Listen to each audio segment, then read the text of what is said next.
Hello friends, मैं हूं राकेश और आप देख रहे हैं नर्सेज ऑफ यूट्यूब चैनल। तो फ्रेंड्स, आज अपन बात करेंगे एक नोटिफिकेशन है जो वायरल हो रहा है व्हाट्सएप पे।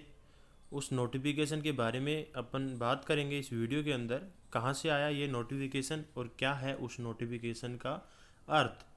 तो अभी अपन है ऑफिशियल वेबसाइट पे, द गैजेट ऑफ इंडिया इसकी वेबसाइट है, उसके ऊपर हैं। और यहाँ पर जो आप रिसेंट वीकली जो गैजेट होते हैं, जो कि हर एक वीक के अंदर एक गैजेट तैयार होता है जिसके अंदर जिस भी डिपार्टमेंट्स के अंदर जो भी रूल्स और रेगुलेशन तैयार किए जाते हैं वो यहाँ पर अपलोड किए जाते हैं। तो यहाँ पर है जो पॉइंट नंबर 2 के ऊपर जो गैजेट है, गैजेट कंटेंट मल्टीपल सब्जेक्ट, जो कि कुछ एक नर्सिंग की है, कुछ एक अदर जो डिपार्टमेंट की जो पोस्ट हैं उनके अंदर कुछ रूल्स और रेगुलेशन है वो लगाए गए हैं। उन रूल्स और रेगुलेशन के बारे में अपन यहाँ से डाउनलोड करके इस पीडीएफ को देखते हैं।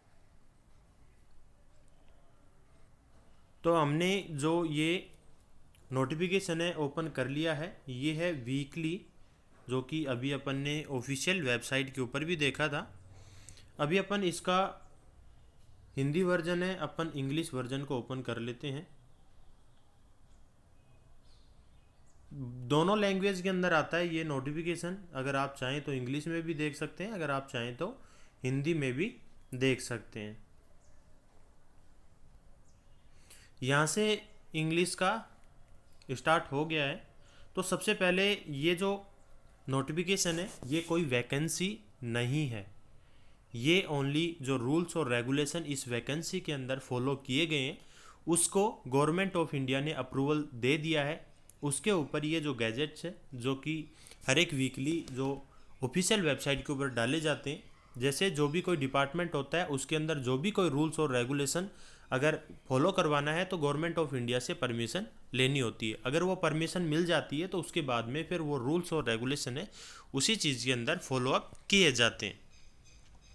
तो इसके अंदर है जो कि सबसे पहले है टाइटल का, किसके अंदर जो टाइटल्स जो पहले नर्सिंग सिस्टर दिया जाता था, जो स्टाफ नर्स दिया जाता था, वो टाइटल अब चेंज करके नर्सिंग ऑफिसर कर दिया गया है। दूसरा, इसके अंदर नेशनलिटी इंडिया का रहने वाला होना चाहिए। पहले नेपाल भूटान के जो कैंडिडेट थे उनको भी एलिजिबल कर लेते थे, लेकिन अब इसके अंदर ऐसा नहीं है। पे मैट्रिक्स है, पोस्ट है, उनके ऊपर ये है। नेक्स्ट है कि इसके अंदर जो एज है, एज लिमिट के अंदर भी कुछ चेंजेस किया गया है। फिजिकल फिटनेस के ऊपर भी इसमें चेंजेस किया गया है। और इसमें जो कैंडिडेट हैं डिसक्वालिफिकेशन, अगर कोई मैरिज से रिलेटेड अगर ऐसा कोई इशू होता है तो उसके ऊपर भी ये डिसक्वालिफिकेशन कर दिया जाता है। एक इसमें यह है कि जो असिस्टेंट नर्सिंग सुपरिटेंडेंट और सीनियर नर्सिंग सुपरिटेंडेंट की जो पोस्ट हैं उस पोस्ट के लिए पहले डायरेक्ट वैकेंसी भी आ जाती थी, लेकिन अब क्या होगा कि वो जो पोस्ट हैं डायरेक्ट प्रमोशन से होंगी। जैसे कि आप नर्सिंग ऑफिसर के थ्रू अगर आप जाओगे इस वैकेंसी में तो उसके बाद में आपके पास जैसे जैसे एक्सपीरियंस होगा उसी के अकॉर्डिंग आपको वहाँ पर प्रमोट कर दिया जाएगा। तो इसमें आगे भी आपको ये जो न्यूज़ है मिल जाएगी। जैसे कि अपन सबसे पहले देखते हैं नर्सिंग ऑफिसर की। तो जिस टाइम पे इन्होंने ये अप्रूवल के लिए भेजा था तो इन्होंने बताया कि हमारे पास अभी रिसेंट, जैसे कि इन्होंने 2019 के अंदर जो ये डाटा लिया था, 2019 के अंदर इन्होंने बताया था कि हमारे पास 2959 जो पोस्ट है, और स्टार मार्क कर दिया ये प्लस और माइनस भी हो सकती हैं। तो इतनी पोस्ट हमारे पास वैकेंट है और जो डिपार्टमेंट है उनके अंदर वर्कलोड भी ज़्यादा है। तो ये सभी उन्होंने बताई थी ग्रुप बी के अकॉर्डिंग। पहले जो यहाँ पर स्टाफ नर्स था, अब नर्सिंग ऑफिसर हो गया है, क्योंकि वहाँ पर जो गैजेट्स का जो नेम है वो चेंज किया है। इसमें जो एज लिमिट है वो 30 ईयर से ज़्यादा नहीं होनी चाहिए। अगर आप रिजर्वेशन कैटेगरी है तो उसके अंदर अलग से आपको बेनिफिट मिल जाएगा। सैलरी है इसमें 44,900 से 1,20,000, जो लेवल है 7 है उसी के बेसिस पे रहेगी।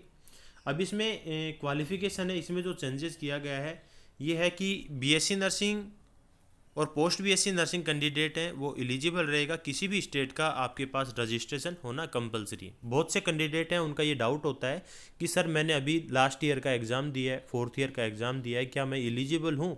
बिल्कुल एलिजिबल नहीं होंगे। बिकॉज कोई भी अगर आप एप्लीकेशन फॉर्म अप्लाई करते हो, जिस दिन आपका एडवर्टाइजमेंट आता है उस दिन से उस दिन से पहले आपका रजिस्ट्रेशन किसी भी काउंसिल के अंदर रजिस्टर्ड होना चाहिए। अगर आपका किसी भी काउंसिल में रजिस्ट्रेशन नहीं है तो आप उस वैकेंसी में एलिजिबल नहीं हो। अगर आपने फर्जी तरीके से उस वैकेंसी के अंदर फॉर्म अप्लाई कर दिया तो बाद में किसी भी कारण से अगर आपके खिलाफ कार्रवाई हो गई, 1 साल 2 साल 5 साल 10 साल अप्रोक्स 15 साल बाद में भी कार्रवाई हो जाती है। डॉक्यूमेंट वेरिफिकेशन 15 साल बाद में भी हो जाते हैं। अगर उस टाइम पे अगर आपका हुआ तो उस टाइम पे आपको डिस्क्वालीफाई कर दिया जाएगा और आपके अगेंस्ट एक केस फाइल भी हो जाएगा। तो ये आप काम ना करें, क्योंकि अगर आप न्यू फ्रेशर हैं तो आपके पास बहुत ज़्यादा टाइम रहेगा। आगे भी वैकेंसी आती रहेंगी, अभी स्टार्टिंग है आपकी, तो तैयारी करते रहें। नेक्स्ट है जो जीएनएम जो कैंडिडेट हैं उनके पास जीएनएम के साथ में 1 साल का एक्सपीरियंस मांगा है और वो भी किसी भी स्टेट नर्सिंग काउंसिल से रजिस्टर्ड होना चाहिए। 1 ईयर एक्सपीरियंस मांगा है विद इन 50 बेडेड हॉस्पिटल का उसके पास एक्सपीरियंस होना चाहिए। नेक्स्ट जो पोस्ट हैं जो कि बहुत से जो कैंडिडेट बता रहे हैं कि इसमें 5000 प्लस हैं 4000 प्लस हैं, ऐसा कुछ नहीं है। ये अभी उन्होंने बताया था कि हमारे पास 2019 के अकॉर्डिंग हमारे पास 2952 पोस्ट हैं जो वैकेंट है। अब इसमें सीनियर नर्सिंग ऑफिसर की जो पोस्ट है उन्होंने बताई है कि सीनियर नर्सिंग ऑफिसर की भी पोस्ट आ रही है, तो ऐसा कुछ पोस्ट नहीं आ रही है। सीनियर नर्सिंग ऑफिसर की 2020 के अकॉर्डिंग उन्होंने बताया कि 1272 पोस्ट है वो उनके पास खाली है और पे लेवल है वो 8 है, सेम है। लेकिन जो ये पोस्ट है ये या तो प्रमोशन से फिलअप होगी या फिर डेपुटेशन से फिलअप होगी।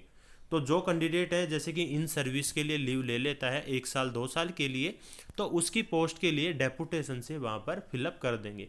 एक हॉस्पिटल से दूसरे हॉस्पिटल के अंदर जाना शॉर्ट टर्म ड्यूरेशन के लिए उसको डेपुटेशन बोलते हैं। तो वो कैंडिडेट हैं इसके अंदर डेपुटेशन बेसिस पे जाएंगे, डायरेक्ट रिक्रूटमेंट नहीं होगा। इसको आप वैकेंसी में इंक्लूड ना करें।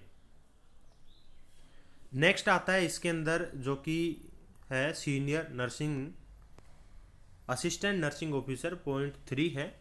यहाँ पर भी जो पोस्ट हैं ये भी बाय प्रमोशन से फिलअप होगी या फिर डेपुटेशन बेसिस से फिलअप की जाएगी।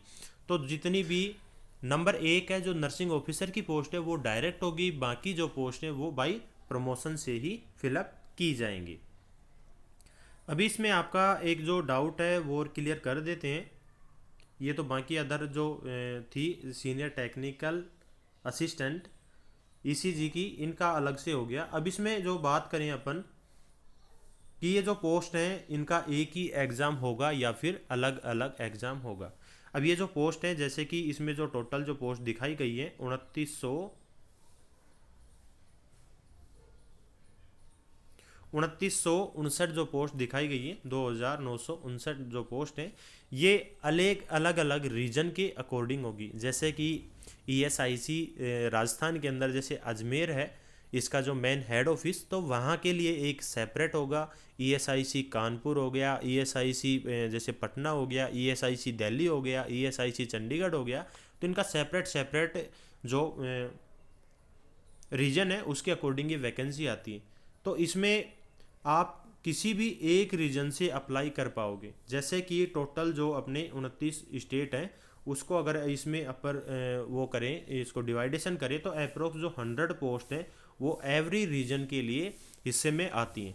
तो आप है फॉर्म सिर्फ एक ही रीजन से अप्लाई कर सकते हैं। जैसे कि 100 जो पोस्ट हैं उसी पे ही आप एलिजिबल होंगे। यहाँ पर जो पूरे जो आपको 3000 पोस्ट दिखाई दे रहे हैं 3000 में आप एलिजिबल नहीं होंगे। जिस रीजन से आप अप्लाई करोगे उसी रीजन से आपका फॉर्म सबमिट होगा और उसी रीजन से आपकी जो कट ऑफ है, जो आपका फाइनल जो सिलेक्शन होगा वो 100 पोस्ट पर ही होगा।